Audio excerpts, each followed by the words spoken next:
তথ্য সম্প্রচার মন্ত্রী জহিরুদ্দিন স্বপন বলেছেন, শাপলা হত্যাকাণ্ড সহ 2024 পর্যন্ত সকল মানবতা বিরোধী অপরাধকে তামাদি হতে দেবে না সরকার।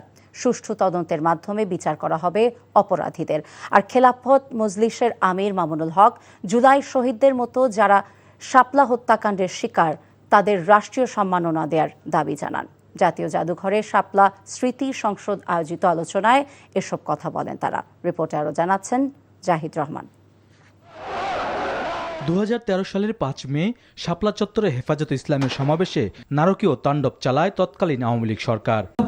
সেই স্মৃতিকে তুলে ধরতে শাপলার শহীদ স্মৃতিগাথা শীর্ষক মাদ্রাসা শিক্ষার্থীদের অংশগ্রহণে বিভিন্ন প্রতিযোগিতার বিজয়ীদের মাঝে পুরস্কার বিতরণী অনুষ্ঠানের আয়োজন করা হয়। শাপলা চত্বরে নিহত শহীদদের সম্মান দেওয়ার পাশাপাশি রাষ্ট্রীয় মদদে সে হত্যাকাণ্ডের বিচার দাবি করেন অনুষ্ঠানে অংশ নেয়া বক্তারা। সার্বজনীন আন্দোলন এবং সংগ্রাম যেটাকে বলা হয় সেটা আক্ষরিক অর্থেই শাপলার সংগ্রামটা ছিল।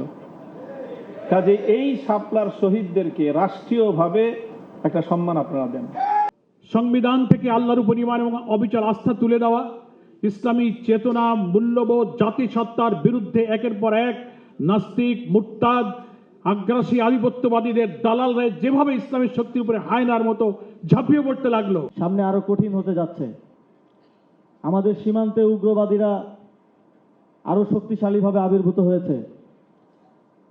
এই লড়াইয়ের সামনে আমাদেরকে একসাথে রাজপথে সরব থাকতে হবে।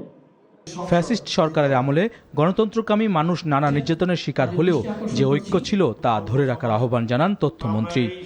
বাংলাদেশে কোনো অপরাধকে আমরা তামাদি হতে দেব না, সে অপরাধ যেই করুক না কেন।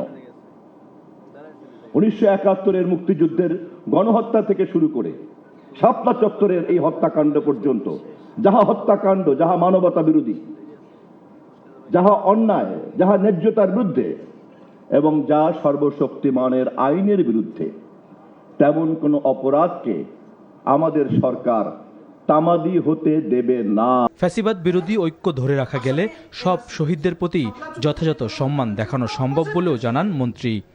Zahid Rahman, NTV news, Dhaka.